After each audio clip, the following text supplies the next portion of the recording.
We're ready. We're recording now.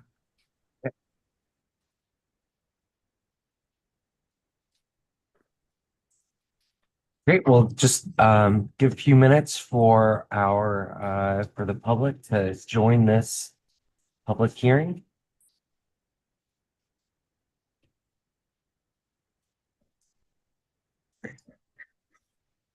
Well, good morning, everyone. My name is Tom Nagel. I am the Public Information Officer here for the Community Development Administration of the City of St. Louis.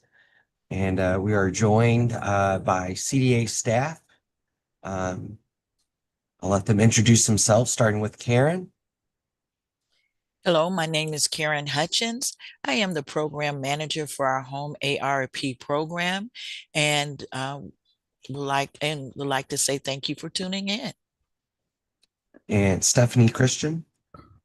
Good morning, Stephanie Christian, Special Assistant for Development for the Housing Production at CDA. And Rashonda Alexander.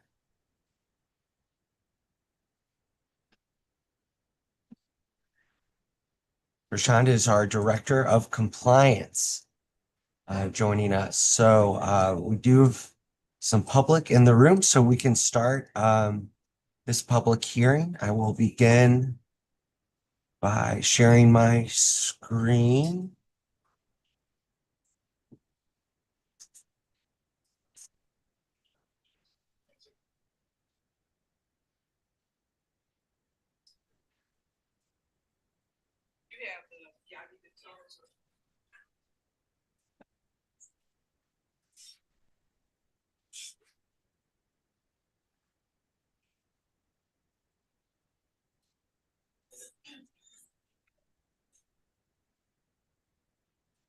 So we're here for a substantial amendment to our HOME-ARP allocation plan, and we will get into the details of that led by Karen in a second.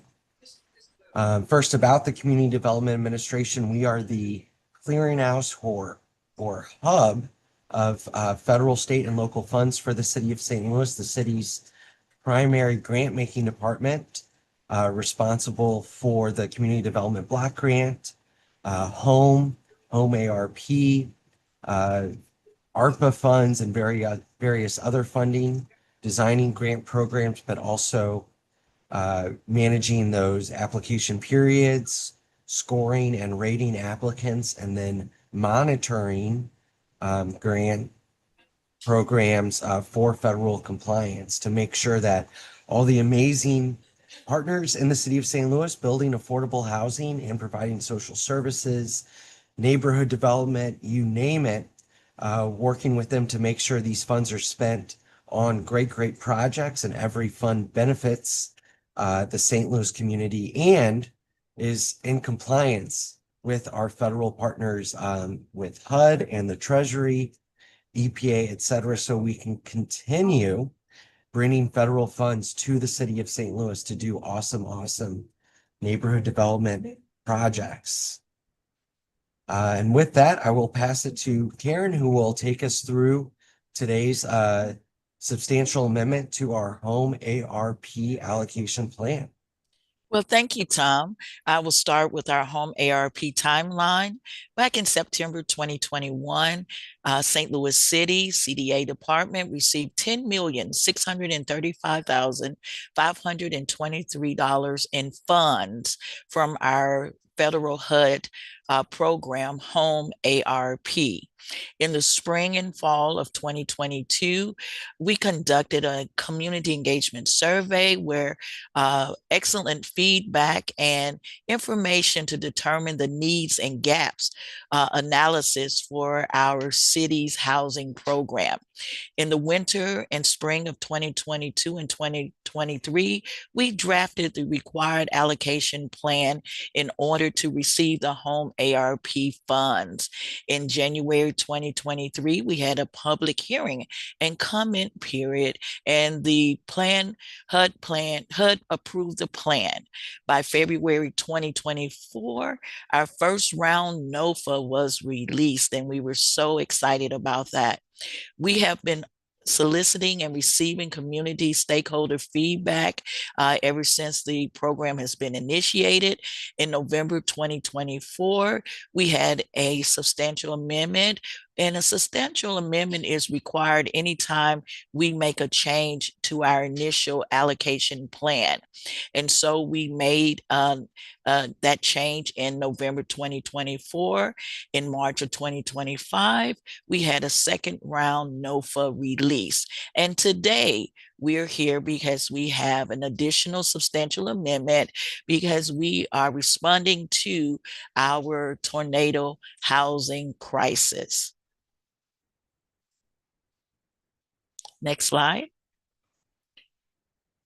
As Tom mentioned earlier, we work very well and comprehensively with agencies throughout the city, starting with our mayor's office, the Department of Human Resources and Services, St. Louis City Continuum of Care, the St. Louis Housing Authority, CREA, which is our Civil Rights Enforcement Agency, and the Commissioner on the Disabled and ADA.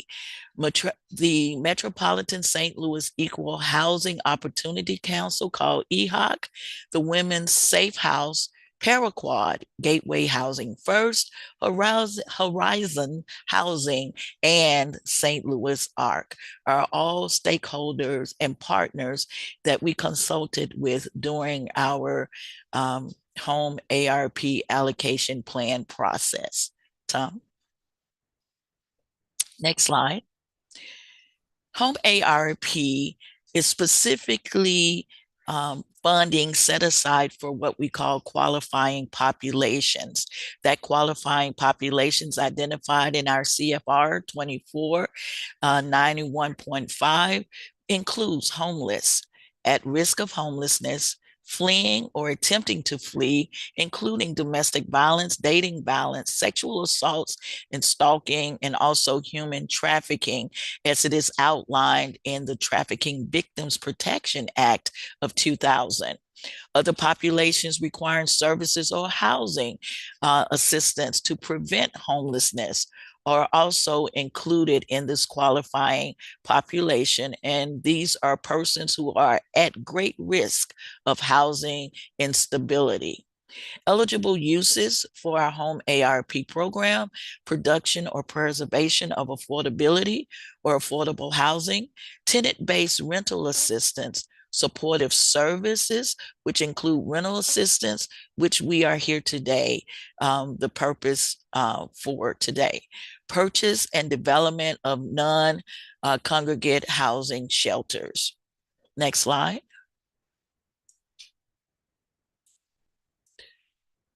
Our 2023 home ARP needs and gaps analysis that I talked about earlier provided great information on renter household cost burden by income bracket.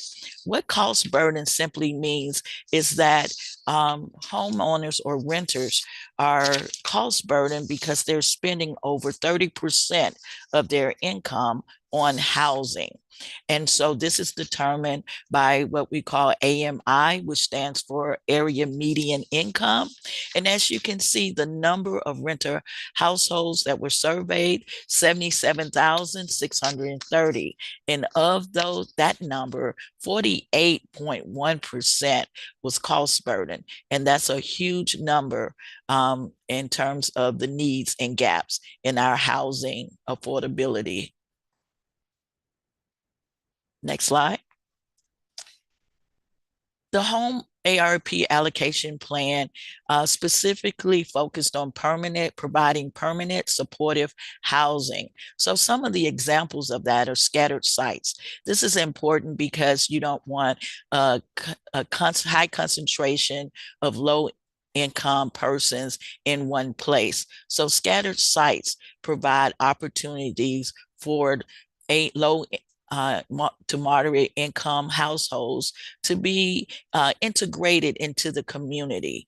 And so we prefer scattered sites in making that provision. Two projects that we're so proud of here in the city of St. Louis is the Doorways 2.0 project. That project is on Jefferson Avenue called Elliott Place.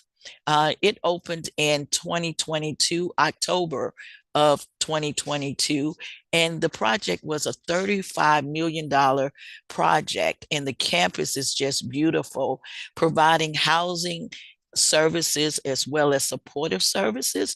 And those programs at Doorways include food assistance, counseling, employment assistance, pharmacy, and also self-development program.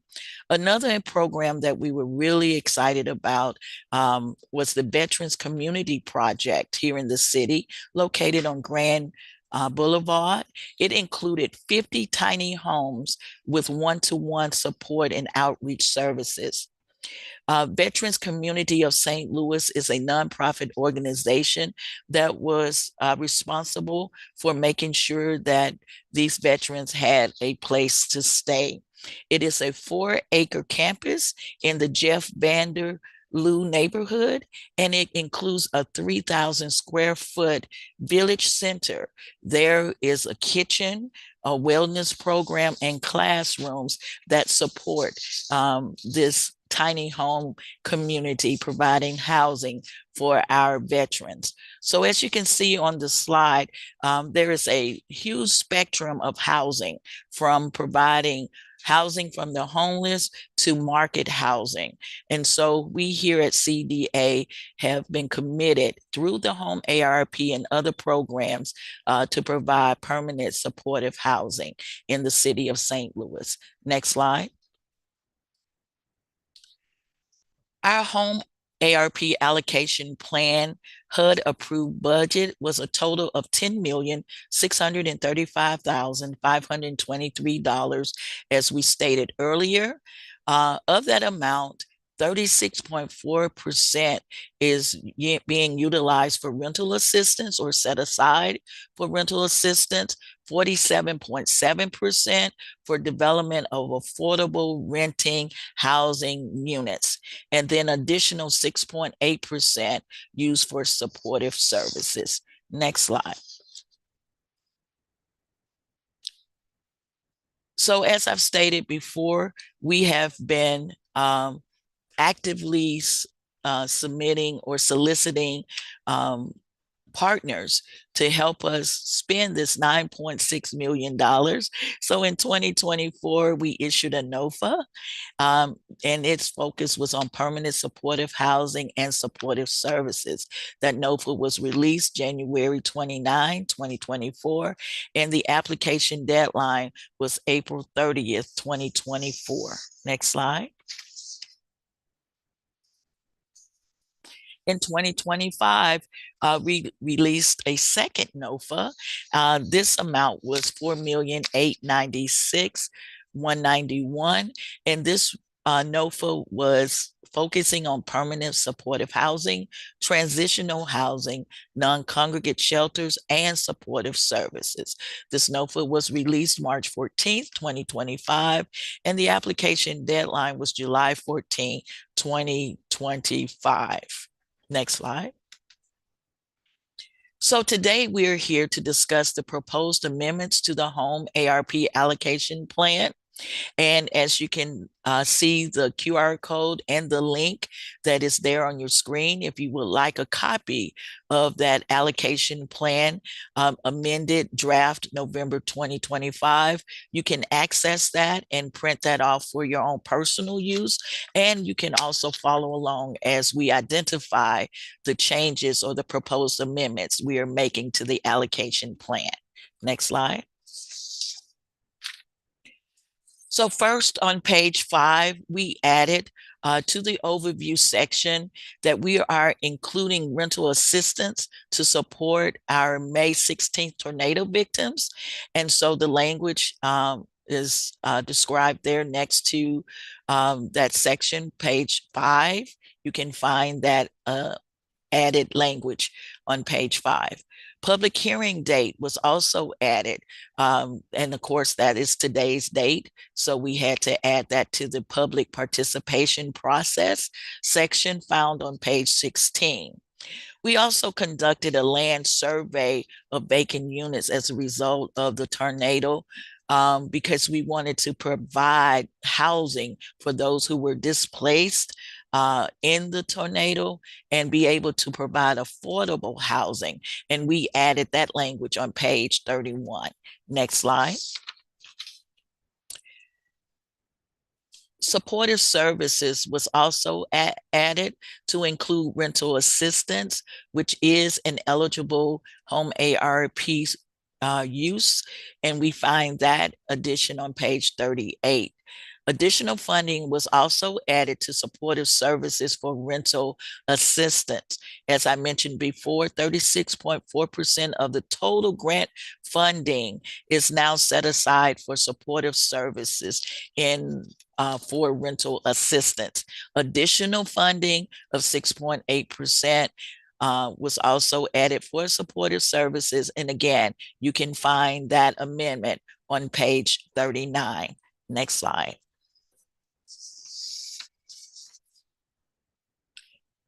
We added at risk of homeless as a preference because this is what the tornado victims, this is the category in which we classified the tornado victims at being at risk of homeless.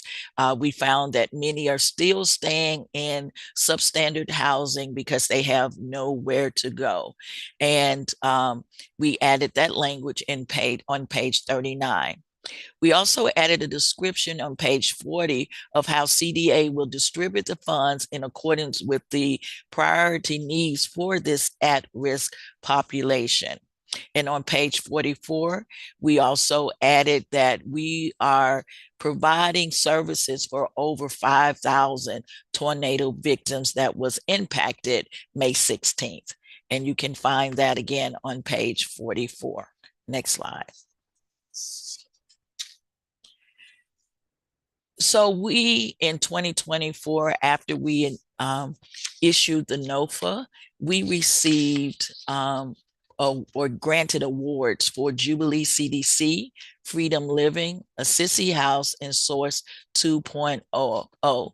It is important to note that when we award these organizations, they have to be verified and make sure that they are eligible to receive the funding that we awarded to them. And so currently, out of this 2024 NOFA, we are actually supplying Jubilee CDC and Source 2.0 with the funding that they were awarded. Next slide. Again, this is the supportive services grant awards awarded to GASA, Jubilee CDC, and Assisi House. Currently, GASA and Jubilee CDC are those who are receiving funding for these services. Next slide. Our 2025 HOME-ARP NOFA was awarded to Campus Tower Affordable Housing Project and the developer Peter and Paul Community Services, who own a tremendous building there on 3225 North Florissant Street, where they are a non-congregate shelter providing housing for homeless and at-risk homeless. They were awarded $902,000 for development. And next slide. They were also awarded $124,174.28 for services to perform employment assistance, job training, food, housing search, counseling services, and other eligible services for the homeless and at-risk population. They are located in the Benton Park West, Ward 7 neighborhood. Next slide. So that includes all of our amendments and also our recipients of our 2025 NOFA. If there are any questions, we can take those questions at this time. Tom, back to you.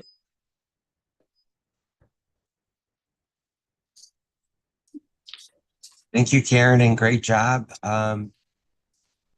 Do you have some members of the public and a few CDA staff joining us as participants?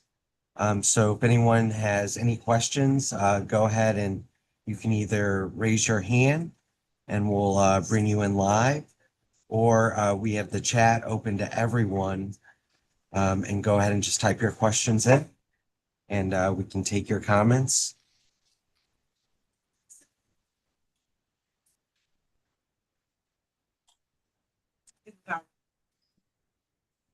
And I do believe we are currently in the public comment period, which will end on December 6th.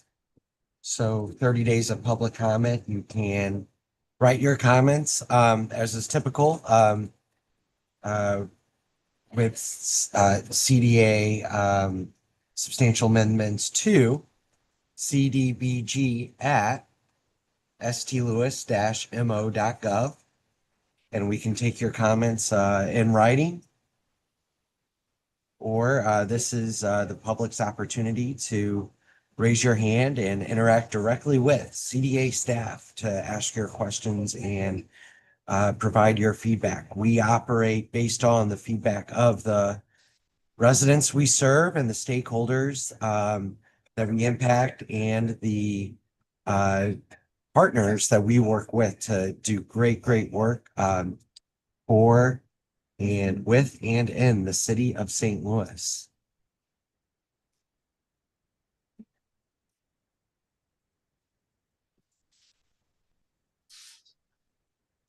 Not seen any hands raised or any questions in the chat. So I might count to 30 and wait to see if anyone has any questions. I'll put in the chat now a link to this subscribe form on CDA's homepage. Go to the city's website, stlewis-mo.gov/CDA. That's CDA's homepage. There's a link to where you can subscribe to our newsletter. That is the first and best way to learn about everything happening at City CDA. You can also find links there to our news announcements, to our various reports, documents, to a map of CDA neighborhood transformation investments, an interactive map showing all the city investments from housing to social services to childcare, senior services, neighborhood development plans, all sorts of things, vacancy interventions from board ups to rehabs, to renovations all over the city, tons of resources on CDA's homepage. You'll see at the top of the homepage our landlord inventory survey. We're still seeking input from landlords to find available units as we work with various service providers to place people impacted by the tornado. And for anyone listening, you may note just 2 hours ago, a press release went out announcing Matt Moak will be the new interim executive director of CDA. So a link to that is on CDA's homepage. You can learn about Matt, who's worked for the city of St. Louis for more than 2 decades and will be once again joining CDA as interim executive director. So that's exciting. Any comments from CDA staff before I wind down this meeting and we can get back to enjoying a Friday? Rashonda?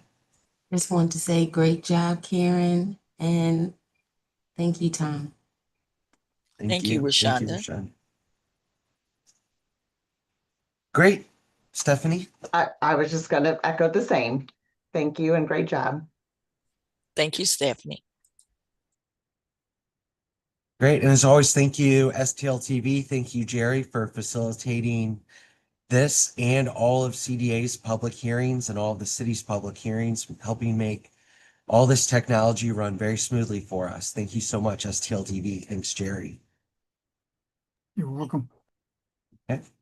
Great. With that, the public comment period goes until December 6th, and you can write to cdbg@stlewis-mo.gov with your public comments on this HOME-ARP substantial amendment. And with that, everyone enjoy the weekend. Happy Thanksgiving. Everyone stay safe and enjoy the holiday, however you celebrate, and enjoy shopping this weekend. Get ready for whatever side or main you're preparing. Thank you, everyone. And thank you, Jerry. Thank you, Tom. Okay.